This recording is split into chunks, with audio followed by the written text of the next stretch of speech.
आगे बढ़ते हैं हम अगली राशि के साथ। अगली राशि है सिंह और कन्या। तो आइए आपके आने वाले कुछ पलों को टटोला जाए और देखा जाए कि आप क्या करें, क्या बिल्कुल ना करें। सिंह राशि वाले किसी भी तरह की जल्दबाजी करेंगे तो आपकी आर्थिक स्थिति पर बुरा असर पड़ सकता है। कुछ समय ही ऐसा चल रहा है जो आप अपने पैसे को संभाल नहीं पा रहे, इसलिए थोड़ा सा और सतर्क हो जाने की ज़रूरत है। क्या करना चाहिए इस समय में? तकदीर हर तरह से साथ है, पर तकदीर के भरोसे चलने से बचना होगा। घर परिवार में अपनों का सहयोग मिला रहेगा। गलती भरा समय है, इसलिए अपने फैसलों पर नज़र भी रखनी होगी। क्या ना करें इस समय में? अपने बड़े बुजुर्गों के विचारों को किसी कमी की नज़र से बिल्कुल ना देखें, इसलिए व्यर्थ में गलत फहमियाँ भी पैदा न करते चले जाएं। किसी ऐसे व्यक्ति को आप नाराज़ न करते चले जाएं जिससे आपको मदद की अपेक्षा है। धन दौलत को समझना होगा। आमदनी के योग अच्छे हैं और धन से जुड़ी परिस्थितियां अनुकूल हैं, पर आपका व्यवहार और आपकी जल्दबाजी कुछ ऐसी बनी हुई है जो ठीक नहीं है। उत्तेजित होकर पैसे से जुड़े फैसले करेंगे तो नुकसान भी हो सकता है। प्यार मोहब्बत रिश्तों से जुड़ी परिस्थितियां अनुकूल नजर आ रही हैं, पर कोई प्यार का रिश्ता अपनी ही समस्याओं से जूझ रहा है। जो सब कुछ अच्छा लग रहा है उसके पीछे भी छुपी हुई रुकावटें हो सकती हैं, इसलिए रिश्तों से जुड़े फैसलों को थोड़ा सा स्थगित कर देने की जरूरत है। कन्या राशि वालों के लिए सुख और सुकून का आभास बना रहेगा, क्योंकि आपको लोगों का भरपूर योगदान प्राप्त है। रिश्तों की अच्छाई हर तरह से बनी हुई है जो आपकी खुशियों को बनाए रखने में मददगार। क्या करना चाहिए इस समय में? अपने सख्त होते हुए विचारों से बचना होगा। यथास्थिति बनाए रखना बहुत ज़रूरी है ताकि इस समय की अच्छाई को बनाए रखा जाए। मुश्किल यह है कि आप खुद ही अपना नुकसान करने पर आमादा हैं। क्या ना करें इस समय में? लोगों की गलतियां बिल्कुल ना निकालें, क्योंकि उससे अच्छी भली परिस्थिति बदल सकती है। मन में ऐसे विचार ना बनाते चले जाएं जिसके चलते अच्छे भले रिश्तों पर बुरा असर पड़े। कैरियर और कारोबार को समझना होगा आपको। किसी भी तरह का परिवर्तन आपके लिए नुकसान की स्थिति पैदा कर सकता है। फिर भी भाग्यशाली परिस्थितियां हैं जो स्थिरता के रूप में आपकी मदद करती चली जाएं। इसलिए लोगों की अच्छाई को समझें और उनसे जुड़े रहें। और घबराना तो आपको किसी भी स्थिति से नहीं है, क्योंकि अब राशिफल है आपके साथ। ज्योतिष गुरु हैं आपके साथ, आपको ये बताने के लिए कि चाहे परिस्थितियां कितनी भी मुश्किल क्यों ना हो, हर परिस्थिति का कोई ना कोई हल जरूर होता है, और वो हल पहले से ही हम आपके लिए लेकर हाजिर होते हैं। तो बस हमारे साथ रहिए, यकीन मानिए आपकी जिंदगी आपका साथ देती रहेगी। बहरहाल हम आगे बढ़ते हैं और अब अगला सवाल हमारे सामने आ रहा है राजेश्वरी का। 30/6/1983 1:12 दोपहर बाद दिल्ली में हुआ है इनका जन्म।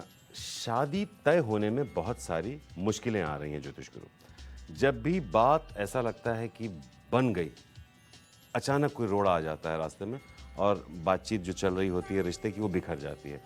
तो क्या है ये ब्लॉक और कब तक ये ब्लॉक दूर होगा? शादी का सही समय कब आ रहा है इनका? राजेश्वरी, आपकी कुंडली है जी कन्या लगन की और कुंभ राशि की। आपकी महादशा चल रही है जी शनि की और अंतर्दशा चल रही है शुक्र की अगस्त 2024 तक। शादी तो नहीं हो रही आपने कहा, और दिक्कतें बहुत बनी हुई हैं, कुछ होता नहीं है, प्रयास करने के बाद भी कुछ नहीं हो रहा। देखिए, अभी का समय भी अनुकूल नहीं है, जबकि इतनी देरी हो चुकी है। आपकी आयु 39 ईयर्स के करीब की हो चुकी है बल्कि, और शायद थोड़ा सा इंतज़ार करना पड़ेगा, क्योंकि अच्छा समय बनता है जी कहीं अब से 2 साल के बाद, लगभग अगस्त 2024 में। पर एक अच्छी बात भी आपकी कुंडली से उभर रही है कि इस दौरान खासकर 2023 में आपके काम के प्रति लगन बहुत ज़्यादा बढ़ रही है, जिसके चलते काम में आपको सफलता मिल सकती है। तो अगर एक चीज़ में देरी हो रही है तो दूसरी चीज़ में अच्छाई भी बन रही है। इस बात को भी समझ लीजिए और थोड़ा सा अपने काम के प्रति अपना मन लगा लीजिए। 2024 में अच्छी भली शादी है आपकी। तो देखिए राजेश्वरी, अच्छी बात यह है कि 2023 कामकाज को लेकर एक बहुत बढ़िया साल है आपके लिए। बहुत सारी उपलब्धियां आपको मिलेंगी और शादी अगस्त 2024 से वो योग बन रहा है। तो आपको ये लग रहा होगा कि देर हो रही है, जबकि शादी सुख के लिए की जाती है और सुख का समय आपका अगस्त 2024 से आ रहा है। सही समय पर ही ये इतना बड़ा फैसला लेना चाहिए हमेशा। एक सवाल ज्योतिष गुरु से हम पूछते हैं कि शादी को लेकर लोग अक्सर परेशान हो जाते हैं। अगर सही उम्र में शादी नहीं तय होती है तो लोग टेंशन में आ जाते हैं। लगता है कि 7 सालों की शादियां हो गई, हमारी शादी क्यों नहीं हो रही है। उसी हड़बड़ाहट में कई बार गलत फैसले भी ले लिए जाते हैं। तो ये हम आपसे समझना चाहते हैं कि शादी को लेकर अगर कुंडली दिखाई जाती है तो उसमें किस बात का ख्याल रखना चाहिए और शादी कब हो इसका फैसला कैसे लेना चाहिए? बहुत सुंदर सवाल। हर व्यूअर के लिए ये अच्छा सवाल है, क्योंकि देखिए हर घर परिवार में, हर घर में कोई ना कोई शादी तो होगी, कोई प्रयास भी बने रहेंगे। और शादी सिर्फ शादी करने के लिए नहीं है, जल्दबाजी करने के लिए नहीं है, अच्छे समय को ढूंढ के उसमें शादी करनी चाहिए जो कुंडली का इशारा हो, और इस बात को समझना भी होगा। अब देखिए क्या होता है कि मिलान लोग करते हैं और उसमें फिर किसी भी रिश्ते को एक्सेप्ट करने के लिए कई चीज़ें ऐसी बता दी जाती हैं कि मिल तो नहीं रही है कुंडली, लेकिन आप ये कर लीजिए, तो एक तालमेल बिठाने के लिए कुछ ऐसी बातें करते हैं। वैसे भी किसी भी मिलान में सिर्फ गुण नहीं देखने चाहिए, गुण 100 चीज़ों में से एक चीज़ देखने वाली है। सही चीज़ ये देखनी है कि आपस में तालमेल हो, आपस में सुख हो। अगर सुख हो तो शादी तो सुख के लिए की जाती है ना, जैसे आपने कहा, सिर्फ गुण देखने के लिए नहीं है। बहुत सारी चीज़ें शादीशुदा जीवन में देखनी है। सिर्फ लड़के लड़की की शादी नहीं होती, परिवारों की शादी होती है। बहुत सारा तालमेल देखना पड़ता है, ये ज़रूरी है। तो शादी किसी एक की नहीं होती है, उन 2 परिवारों की होती है। इसलिए शादी को लेकर कभी जल्दबाजी नहीं करनी चाहिए। उम्र गुजर रही है, गुजरने दीजिए। ये फैसला जिंदगी में सुख के लिए होता है, और अगर सुख का आगमन थोड़ा देर से हो रहा है, होने दीजिए। तब तक अपने करियर पर ध्यान दीजिए, अपने और रिश्तों पर ध्यान दीजिए। आपकी जिंदगी दूसरों से अलग है। तो अगर सुख का समय ही नहीं है और आप सुख की तलाश करेंगे, जल्दबाजी में फैसला लेंगे, गलती हो जाएगी, कष्ट हो सकता है। इसलिए सही वक्त पर इस सुंदर आश्रम में आपको प्रवेश करना चाहिए। आगे बढ़ते हैं। हम अब प्रवेश कर चुके हैं तुला और वृश्चिक। अब आपके राशिफल को समझने का वक्त आ चुका है। तो आइए ज्योतिष गुरु से जान लेते हैं आपके आने वाले पलों को, और फिर आपको बताते हैं कि कैसे करें आप प्लानिंग अपने आने वाले पलों की। क्या करें, क्या ना करें, रिश्ते, नाते, प्यार, मोहब्बत क्या कहते हैं। तुला राशि वाले समझ ले कि अपने मन को उचाट करते चले जाना ठीक नहीं, क्योंकि परिवर्तन ही हर समस्या का हल नहीं। जिंदगी के कुछ फैसले ऐसे होते हैं जिन्हें थोड़ा सा स्थगित भी किया जा सकता है, ताकि तस्वीर साफ नजर आए। क्या करना चाहिए समय में? अपनों से बात करें और विचार विमर्श के माध्यम से सही नतीजे तक पहुंचें। जिंदगी की अच्छाई इस बात पर निर्भर करती है कि आप कितना अपनों से जुड़ पाते हैं। क्या ना करें इस समय में? लोगों की हर बात को शक की नज़र से देखना बंद कर दें।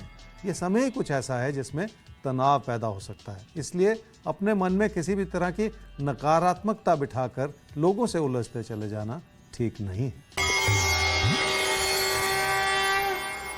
रिश्ते नातों को समझें। घर परिवार में बड़े बुजुर्गों की बात को समझना होगा, तभी जाकर आप अपनी बात शांतिपूर्वक कह पाएंगे।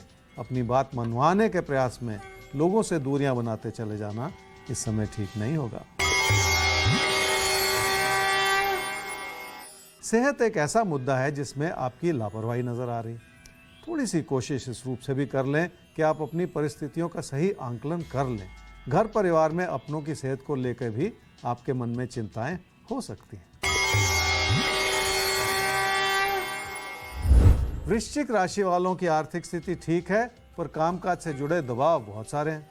अच्छी बात यह है कि आप मेहनत भी कर पा रहे हैं और अपनी बात भी कह पा रहे हैं, पर समस्या यह है कि आपकी बात को लोग पूरी तरह से समझ नहीं रहे।